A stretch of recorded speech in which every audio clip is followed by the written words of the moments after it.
Have a seat. Let me tell you a story. Come closer to the fire. It's warm and crackling. The air is cool. The stars sparkle like broken glass. Broken like the shell of a tortoise. Have you heard the story of how the tortoise cracked its shell? You haven't? Well then, let me tell you that story tonight. Once upon a time, ages long ago, when nothing crawled and all things walked, the land was gripped by famine, one so severe nothing grew. The animals had no food to eat. Their stomachs shrank with the pain few of them could bear. And in that time, in that moment, there lived the tortoise. You see, of all the animals at the time, the tortoise was the most cunning. He had the smarts, he had the brains, he had the wit, and much to gain. His tongue was sweet. He knew how to speak, how to cajole, and beg, and fret. Because this was the time, you see, when animals had the gift of speech. But what use is speech when you're starving? When the last time you tasted food, warm, rich, succulent food, was weeks ago? That was the thought of the tortoise as he looked around and stared at his fellow animals, hungry, starving, weak. They were reflections of what he too had become amidst the famine that they were all suffering from. Oh, wait a minute. The tortoise looked again. Everyone looked hungry. Everyone looked weak. Everyone looked like the mere whistling of a breeze will send them toppling. So why on earth were the birds different? Their feathers looked lush, their bodies glistened, their beaks were radiant, their stomachs were not sunken, but rounded globes that meant only one thing. The birds had food to eat, and the tortoise needed to learn how. But what was the best way to approach the birds? Should he ask them outright? But few of them talked to him. Those who traveled the skies and those who walked the earth, their path rarely met, their friendships rarely blossomed. But then he remembered the parrot. Now that is a bird that can't keep its mouth shut, always sharing, always repeating, never a secret could he keep. And so the tortoise made his way to the parrot. He approached him at the base of his nest. "My dearest friend," he called, his voice echoing up the trees. And sure enough, the parrot showed up, fluffing its fingers and clicking its beak. "Tortoise, is that you?" he called. voice winding its way down, down, down.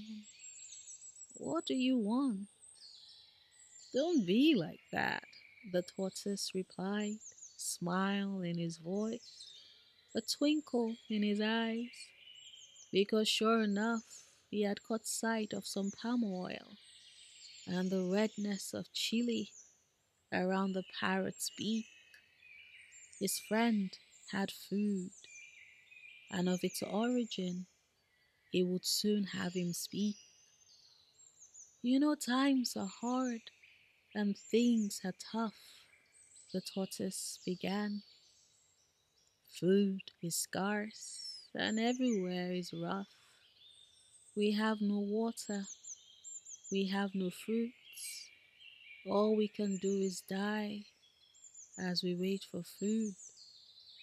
But something tells me, my friend, that you might have a solution to that.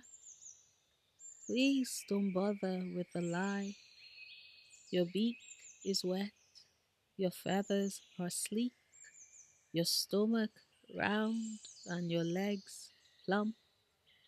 Clearly, you have a source, a way to get some food. I won't ask for much, just a little bit would be good.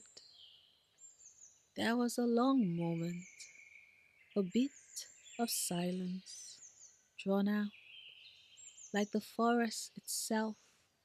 The trees, the leaves hung on the breathing of the tortoise and the parrot, waiting with bated breath to hear what the parrot would say. Finally, there was a sigh. My friend, I can tell you how I came across the food, but I'm afraid to say that it won't do you much good. You see, us birds indeed do have our source, but it's in a place where you that stay on land could never hope to reach. It is an unfortunate fact of our life that where I go, you cannot follow. It is something that's hard to breach. Do you understand, my friend? The words caused the tortoise to take a moment and ponder, to think on the implications. Cunning is he, wise is he, strategic is he. How could something as simple as the parrot's concern keep him from the source, from food that would ease the starvation? He called up to his friend. I see what you mean. Indeed, the earth and the heavens only meet on the horizon. But who said we cannot walk our way around it? If truly the source is in the heavens where no land animals can go, then could I trouble you a bit? And I hope you do not say no. Just lend me a feather and ask the rest of the birds for one too. A feather each is all I need for makeshift wings to go to places unseen. Just a feather, and you would save a life, mine, and earn my eternal gratitude too. What do you say, my friend? If the answer is yes, I can be back by noon. Another long silence followed. Even the leaves refused to rustle. The entire forest held its breath, waiting for the parrot's response. Would it be a yes? Could it be a no? Or could this be the chance for the tortoise to reap all he has sown? I can get you feathers, my friend, one from each of the bird in the forest. We leave at noon if you would like to be our guest. The tortoise hurried off to his home as quickly as his limbs would allow. He told his wife of his plans, and with twigs and twine and a ton of smarts, he built a base for wings that would make a courtier bow. And so just before noon at the forest he arrived, and would you look at that? The birds had come around, each with a feather in its beak, offered to the tortoise, who they would bring to the peak. And when all the feathers were gathered as one, fitted into the makeshift wing that would bring him close to the fun, to be had when they arrived at the source of the food, the birds heaved and hawed and took to flight, with the tortoise rising alongside, and up and up and up they flew, until they made it to the sky so blue, clouds so full, sun so bright, and at the highest peak was the celebration. This was where the birds got their meal. But before they could enter, the tortoise made them halt. Seeing that we are guests, he said, wouldn't it be nice to have a name for ourselves? We already do, said the other birds. You are the only one who is relatively new. So I will take a name for myself then, the tortoise replied. Call me all of you.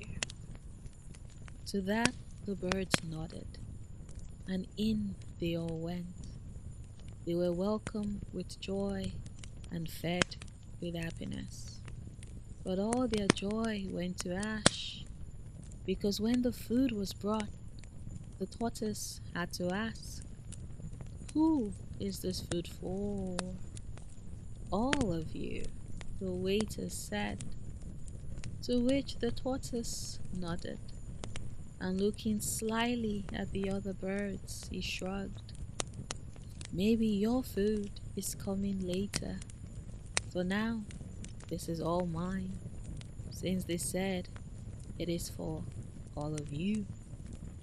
And so the tortoise ate and ate and kept right on eating until his skin glistened, his beautiful shell radiant, his body plump and succulent, his stomach heavy with food, and the birds stared at him with anger, boiling, seething, waiting.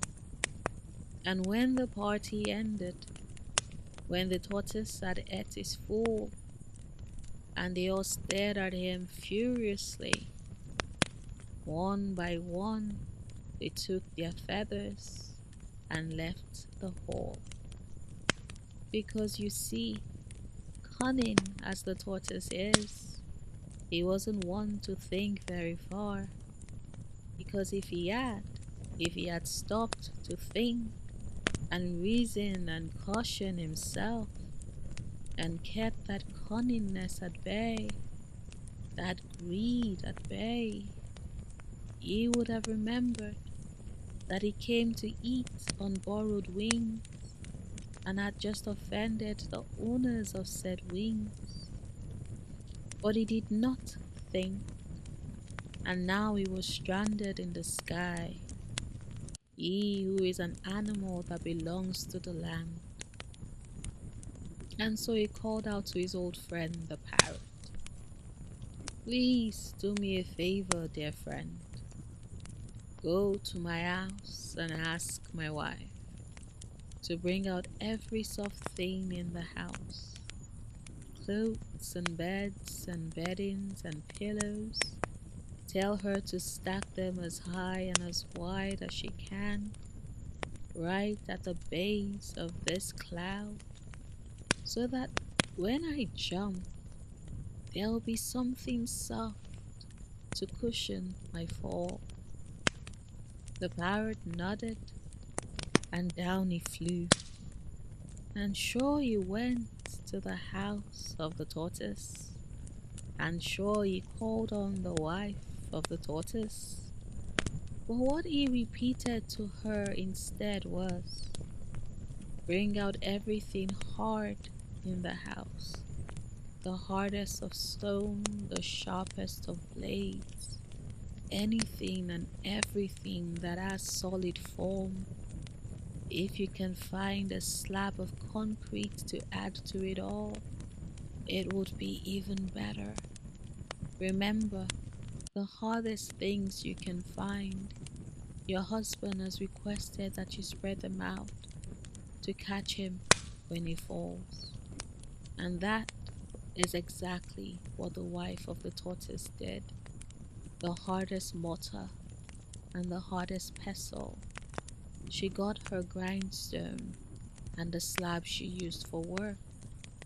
Everything that was metal and concrete and solid wood, she brought them out, spreading them carefully beneath the clouds. The tortoise, you see, was too far away. All he could see was his wife laying things down. But what she was laying down, he had no idea. But believing that the message had been received, he jumped and fell. Lying on his shell, he wheezed down, down, down, down, down, and down. And just when it looked like it would keep falling, like there was no end in sight, he hit the ground with a mighty crash. The pain jolted him as his beautiful whole rounded shell broke and scattered into pieces.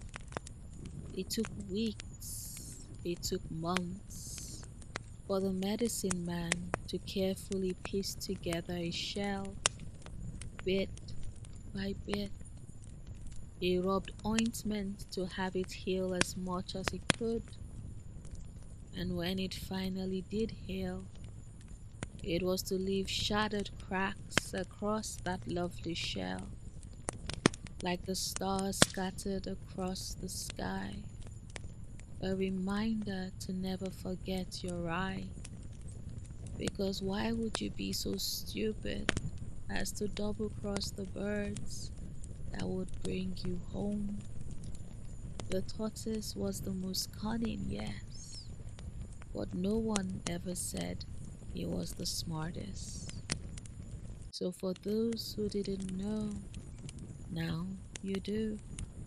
That is the story of how the tortoise cracked his shell. I hope you enjoyed it. Until the next video, remember, stories are what make us human and a bit smarter than the cunning tortoise.